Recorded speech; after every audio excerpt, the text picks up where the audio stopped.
Namaste guys, Ashish here and this is JEureka Plus tips and tricks. So I'm going to share some features of CyanogenMod Mod 12 which has features which will help you do a lot of stuff and improve your experience.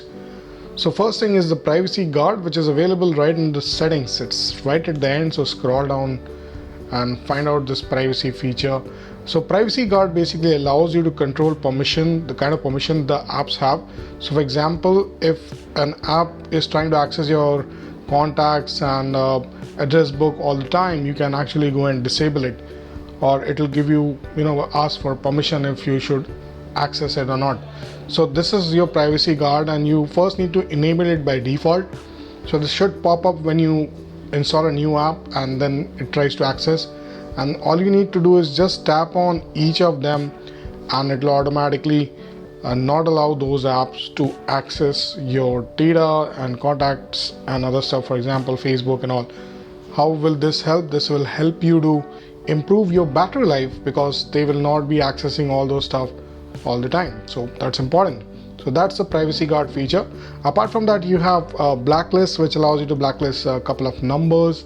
Again, a privacy feature available. You can pull it from your contact or you can directly type in the way you want it. And then you have stats collection stuff. You can just turn it off if you think a lot of apps have been collecting data about you. That can be done as well. Now here's a treat. You can actually control the display by sliding your finger over status bar. How do I do that? It's another inbuilt feature in the CyanogenMod Mod 12, and I will show you that in a few minutes. So keep drooling till that time. Now let's go and take a look at another feature. So we'll go to settings again and then check out display and light. So basically it allows you to double tap to wake and double tap to sleep, and a lot of other features are there like cast screen, things you should actually use.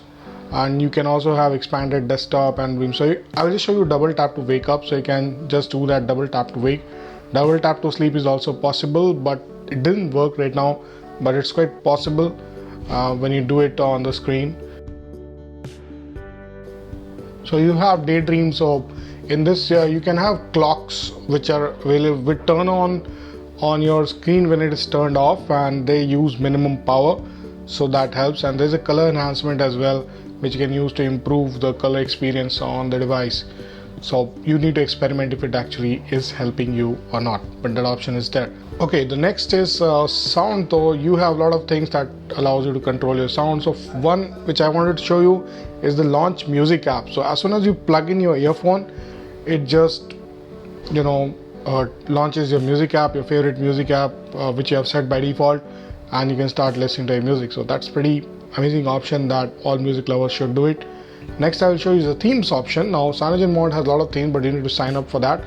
What I want to show you is the app themer, which basically allows you to use part of one theme into another. So if I want this to be white like the system theme, you can actually do that, and if you want something to be a part of something else, you can actually do that. So that is also pretty possible. So use this app switcher, is pretty amazing. Next thing we'll take a look at the notification manager. So if your device is locked and you don't want to see notification, you can actually do that. So because it's again a privacy stuff that you should know, and if you don't want people to know what kind of notification is on your screen when you are not around, even if you have logged it with your password, you can actually go and control it. Now let's take a look at the next part, which is the buttons part. So if you are a left-handed guy, you can actually do that, and there is an on-screen nav bar also. So if you're left-handed, you can enable the nav screen bar and then use left-hand mode. So the on-screen board is on-screen keys are according to your left-hand usability, the way you use your left hand.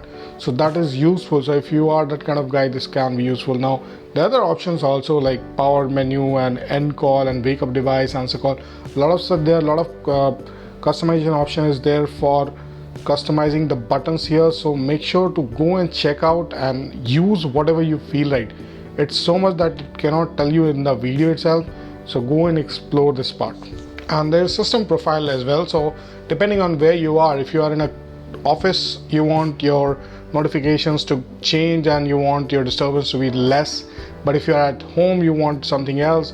So depending on where you are, you can change your system profile to act accordingly. Last one I'm going to show you is the status bar. So you have the clock style, AM PM style, battery status style, brightness control, which I actually showed you a few minutes back. So you can just do it on the notification bar. You can just slide and control your brightness. So it's a very cool way to control your brightness if you are on the move and all of a sudden there's a lot of light and you want to lower it down, or if you're in darkness and you don't want so much of light falling on your face, you can actually go and control it. Then you have show notification count on and off. Didn't work, unfortunately. So guys, that was the video about Eureka Plus tips and tricks. Do subscribe to our channel if you haven't till now. We'll keep on coming with these kinds of videos, and if you want few more videos, do let us know. Thanks for watching.